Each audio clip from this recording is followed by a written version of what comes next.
Alrighty, so welcome back to August Powerhouse 2020. We've got the Super Force coming up next, and you guys voted for Warlords, so that's what you're getting. TG, take it away. Alright, thank you very much for donating the incentive between me either running Warlords or Vixens. I've been told Warlords won, which is awesome because it's my more favorite of the two runs. You're going to be watching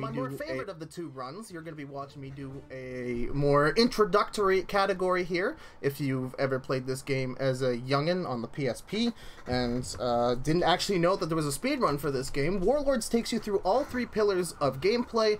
And another great thing about this run is you can just kind of just make up this run as you go along, and as you get used to the controls and going fast, you can sort of add in more strategies. And I'm going to try and demonstrate all those cool strategies in this run ahead of us. Now, I'm just going to get started as soon as possible. Timing is going to start the moment I select the first case, since instead of doing a full game speed run, there are categories for speedrunning the individual levels, and you can do any of the 6 gangs levels in any order you want. For this marathon, I'm just going to do it 1 through 6, because I think it's better paced that way. Without further ado, let's do 3, 2, 1, go! Alright, so Pursuit Force is a PSP exclusive. It's sort of like a driving game. I'd call it Ridge Racer with guns. You play as like a superhero cop, police officer, man, dude thing. You're going to be jumping from car to car, shooting the bad guys, commandeering vehicles, boats, and all that fun stuff. The basic driving of this game is that if you steer too much, so I'm doing something called tap turning, that sort of kills your speed, so I'm going to try and not turn as best as possible here in order to keep my speed up. So I'm coming up to the first enemy in the run here, so just jump onto him with the circle button. Fun fact, mashing with the starter pistol is actually slower than rhythmically tapping it, so it's not just mindless button mashing, so I have to actually time it there. So now that I've commandeered this vehicle, I have what I have dubbed premium weapons. I picked up the driver's assault rifle of sorts, so I'm doing way more damage to these drivers here. And as I'm taking over vehicles, as I'm defeating the bad guys, I'm filling up that meter in the bottom right. Now what happens when that meter gets all the way full, and it only matters if it's all the way full, is I will deal more damage with my weapons, and the next time I jump to a vehicle, I'm going to be doing like a slow-mo jump, and I can actually shoot at the bad guys before I get onto the vehicle itself. So after this fatality times 2, I'm going to have meter here. So just blow up this dude. The goal of this mission, by the way, is just to capture the 6 takers as fast as possible. And speak about as fast as possible, I'm going to jump on this tanker. I'm going to take over this vehicle while it's in the air there. And if you're in the air, the wheels spin as fast as they possibly can go. So as you see there, I got quite a big boost while I was in the air, and I'm able to catch up to these front 2 trucks way faster than you normally would. The only thing I have to worry about is this stupid idiot trying to rub me off in the APC. That doesn't matter. I get full meter again, and I can quickly take out the front 2 people and finish the level. A very good toxic convoy there. And that's the first of 6 levels out of the way. So that's the basic gameplay loop of Pursuit Force. We're going to see that iterated on in the next level when we move on to boats, which are objectively worse, but hush.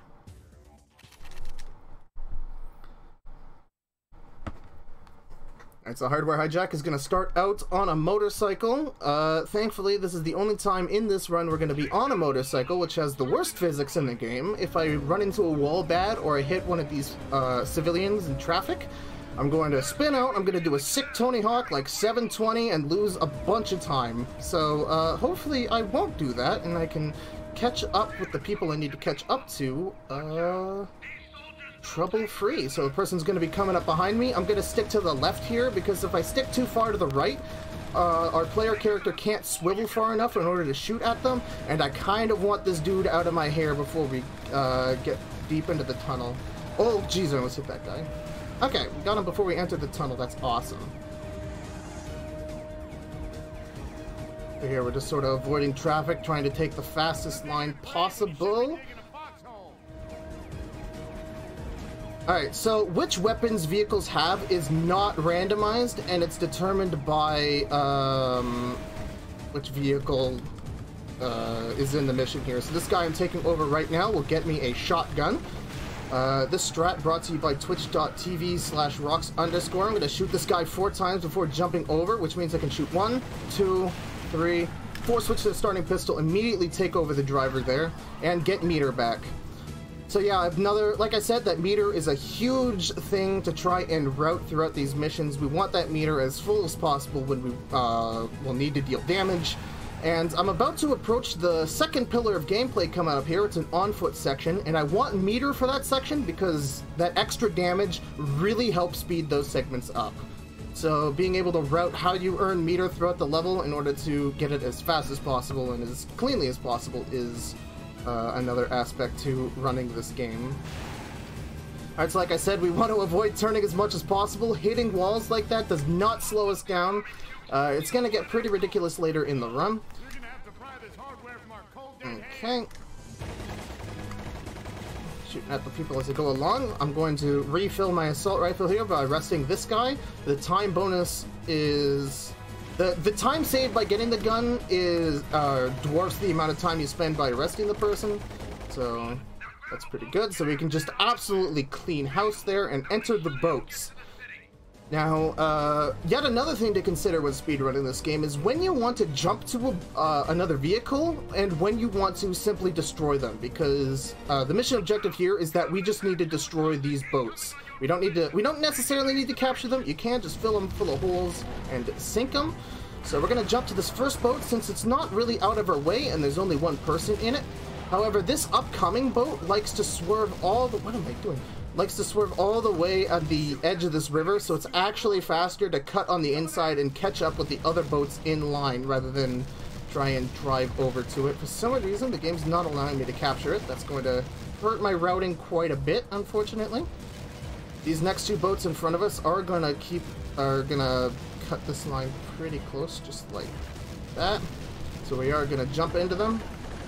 So I'm going to do something there called the Justice Cancel. I'm going to press triangle to drain my meter for HP just before I kill the driver, because if you just kill a driver while in the slow motion jump in this game, they really love to just herk the steering wheel in a direction and throw you into a wall, and that's going to cause you to lose a lot of time trying to catch up with the front runners of this group.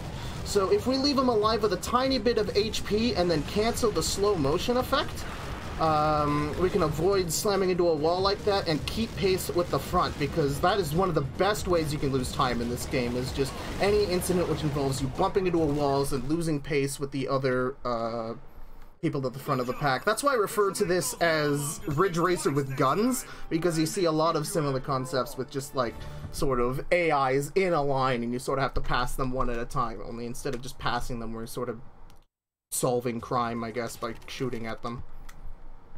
Alright, got a bit of an auto-scroller here for Atomic Ambush. This first part of the mission is a very boring escort quest, and since I am playing this on actual PSP hardware instead of an emulator, I have to do a bit of trickery here in order to keep the frame rate up and going, because this game loves to lag on this level on PSP hardware. I'm going to nudge that guy in between. So I'm going to be sort of hovering almost out of range of the convoy here. As you can see here, I'm pulling away and I'm being yelled at, and I have a certain amount of time to return to the group. So this keeps the actual people I'm trying to protect unloaded and less stuff trying to be rendered, so this does save a bit of time. Plus I get to take care of these enemies a bit ahead of the convoy so I can make sure that they're not damaged. So I brake a little bit in order to refresh the timer, pull ahead again, and capture the truck here. So the end of this section does not require you to stay with the convoy. However, as I said, if you get too far ahead of them or behind them, you do get yelled at and you will fail the mission if you don't get back to them within that time limit. So it's all about knowing when you can pull ahead to the upcoming on-foot section to save a whole bunch of time. As you see there, I'm keeping with the convoy there, so I'm going to speed ahead again, refresh my 25 seconds here, and hopefully capture these people in time.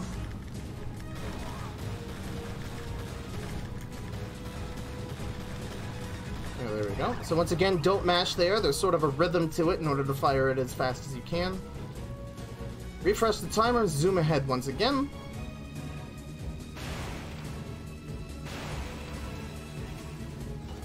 And I'm going to shoot at this car. So the reason I'm shooting at this car is because I want to avoid doing slow motion jumps in missions where I have to escort someone. Because while you're doing that slow-mo jump, the person that's responsible for getting you to the end of the level is also going slower, and that just adds time. And the benefit for coming into the on-foot section with a weapon is not worth the amount of time wasted in that slow motion jump. And you also want to keep your full meter for the on-foot section because of that extra damage I mentioned earlier. Alright, so I'm looking at the top left there. The magic number we're looking for is 2.3, and then we can speed away. Let's punch it. Alright, so we have, let's see, 25 seconds, and hopefully I pulled away at the right distance. We'll definitely be fine since I think I did it a bit late, so we have plenty of time. Screw steering, we're just gonna let the walls do the work for us. Bonk! Drift around the corner there. We're gonna do 2 more good bonks here. No slow down here. 1 second. Alright, we're gonna shoot that person. We're gonna get this guy's gun, and we're gonna mow down the rest of the people in this level. So, the farther forward you go in this stage, the more people you spawn. So I'm gonna sort of, wait until I take care of each group before moving up. Since, if you let enemies do their thing off screen, they love to rub up against corners, they love to get caught on stuff, and then you have to sort of go and chase them down. I was hoping to kill this person before spawning this up group right here. Ah, please shoot at the one I want you to. So now that I've done that, it looks like... Oh, dang it, he's got caught on the boxes. So if I didn't spawn this last group as early as I did, that guy would have not been caught on those boxes, and then I wouldn't have to chase him down. So that's a bit of a time loss here. Alright, really horrible trick coming up. Fast Davies. So you can beat this boss in 1 cycle if you space it out properly here. So we start the fight kind of early by doing those wall bumps. We want to maintain speed with him, and we want to start accelerating at the proper time. I think I muffed it a little bit. This might actually be good. Nope, I'm a bit too late. So if you perfectly match your speed with the mini-boss here, Lieutenant Davies, you can sort of perfectly match his speed as he zooms away from you, since he zooms away to get you to deal with his henchmen here. You can actually perfectly keep pace with him and just keep shooting at him, and then you will skip this whole need to try and fall back there. However, it's ultra precise, and I wasn't really expecting it to get into a marathon here, but it saves a ton of time if you're able to get it. Thankfully, that was a fast backup, and we didn't lose a lot of time. Oops. My split muscle memory went in there. Alright, so that's the mid-boss. Every gang has a mid-boss and a final boss, and the other 4 levels are just levels. This one has a lot of meme strats that don't really save a bunch of time, but they look cool. I'm going to try and get the first one here, called Speed Bus. We're going to slam into the side of the bus in a way that's going to get us to jump on the front of it, rather than crawl all the way from the back. So this bus has been taken over by the warlords, and we need to rescue the civilians on it. Okay, that wasn't super great. So, as you can see here, since I jumped on midway on the bus, I had to sort of slowly waddle up to the front. Depending on how good of a block you get there, you can jump right on the tippy front of the bus and save all of that time. It doesn't save a lot of time, but it looks really slick and cool, and any time you save is a good time. So yeah, the rest of this mission is just a copy of the movie Speed. We just need to keep our speedometer over, I believe it was 100, which, if a bus going that fast is probably kind of scary on a rural road like this, going through the forest. Alright, here's some more speed tech on this level. There's going to be a police off-roader going to help us get the civilians off the bus, and if he politely gets on our back like that, that wasn't super great, but we can get him to push us to insane speeds. The downside being that every frame he's doing this, he's dealing damage to the bus. And if you get really overzealous with the use of helping this off-roader boost you, I've actually for the first time died the other day practicing these silly strats. So yeah, that's only if you go really ham with it. You shouldn't really go below a third health, because the off-roader is very slippery when slippery when he begins to rub you, because you can really tell the AI doesn't like shoving the bus from behind. It is trying its hardest to get out, but if you do a good job keeping him behind you, you can get a ludicrous amount of speed. It has to be said again, these strats don't save a whole lot of time, so if you're just learning this game and want to get into it, if you have nostalgia for it, if you grew up playing PSP exclusives, you don't have to do it right off the bat. Same thing with Fast Davies as well. But for all intents and purposes, this is an auto-scroller, so not a whole lot more going on here. We get a good boost. It's around a corner, that was kind of awkward. So here, once again, I have to reiterate, you want to avoid turning as much as possible, and even more so for the big vehicles in this game, like the buses or big rigs that you run in the race mode. You want to avoid holding down a direction to turn as less as possible, because you really tank your speed the moment you begin to do hard turns. So we really want to do taps or let the walls do our turning for us there. Because as you see there, we barely lost any speed doing that bonk. Oh, dang, I'm really not getting a good job with these boosts here. Oh well. Again, it's more of a meme. It's not gonna make or break a speedrun if you do or don't get it. If you have the worst possible bus and the worst possible boosts, you really only lose about like 4 to 5 seconds over the course of the mission. So, and that's worst case scenario. That's not like, I got an alright boost. That means you're only gonna lose like 2 to 3 seconds. Although this category is getting to the point where those seconds matter, but we'll get to that. We'll get to that when we get to Dam Warp coming up next.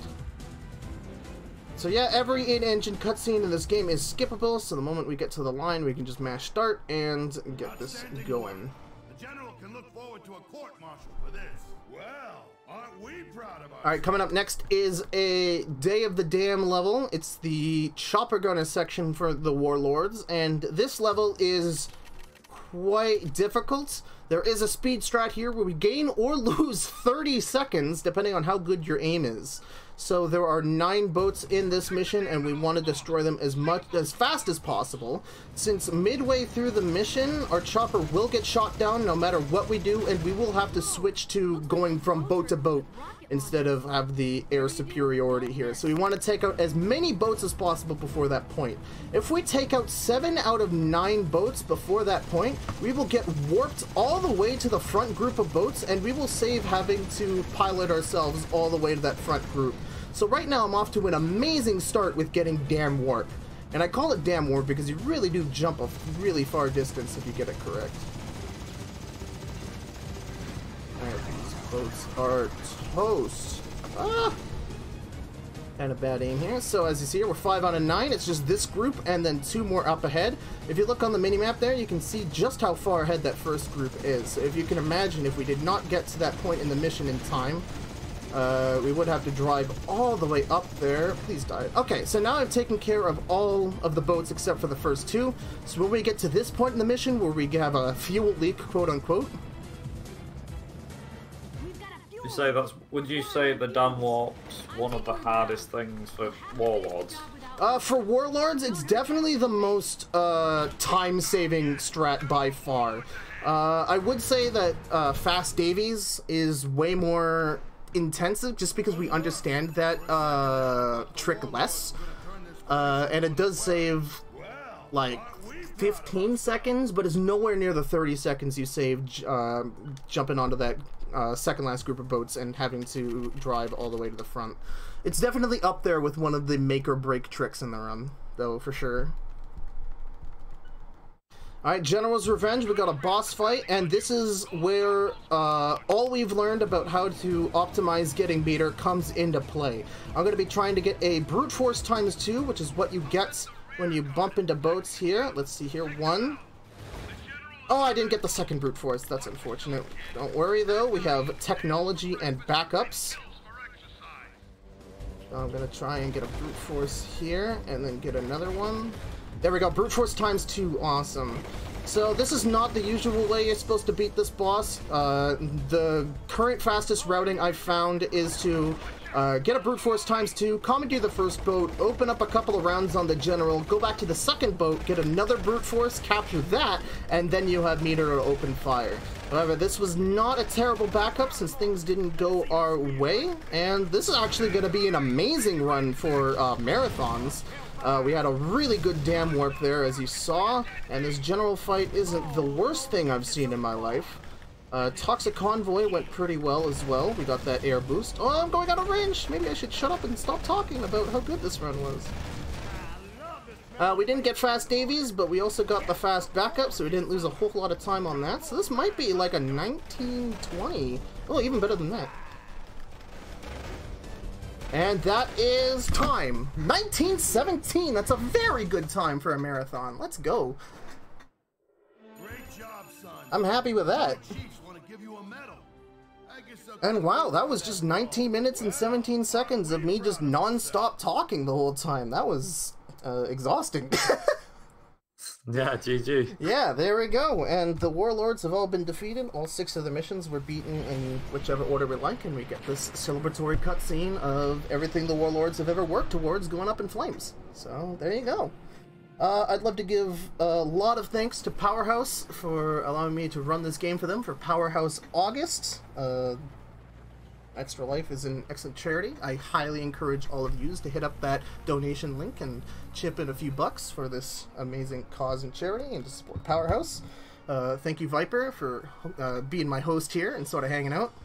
No problem. Even if I didn't say a lot. Even that, yeah, I kind of was a huge motor mouth this run, huh? Well, yeah. Well, I mean, you know, I could talk for England, but no, at least you keep on track, I don't, so that's the difference. Alright, well that does it for me for this run. Well under estimate, I'm very happy to say. Hopefully that'll help speed things along and keep this marathon going. Yeah, that does it for me. Over to you. No problem, thank you very much. TG. If you're interested in this game, looking at how cool this run was and a cool introductory speed run, you can find any licks you need to find for this game over at the speedrun.com page. Just go to speedrun.com and search up Pursuit Force. You'll find links to the speedrunning Discord we have there and a bunch of video guides and text guides that I wrote up if you want to get into this game. So, yeah, do that up. Alright, now I'm done for real. Over to you. Thanks very much. So, with that, we're going to just quickly have a few minutes break and get the next run set up, which is a Turner, which is a showcase being done by Razorflame. As well as this as well, we've also got a change in host as well, so I'm going to be leaving for the night, and Iced will be on hosting duties for the next couple of hours. So enjoy the rest of the marathon, guys, from me, from Viper. And yeah, have a good one.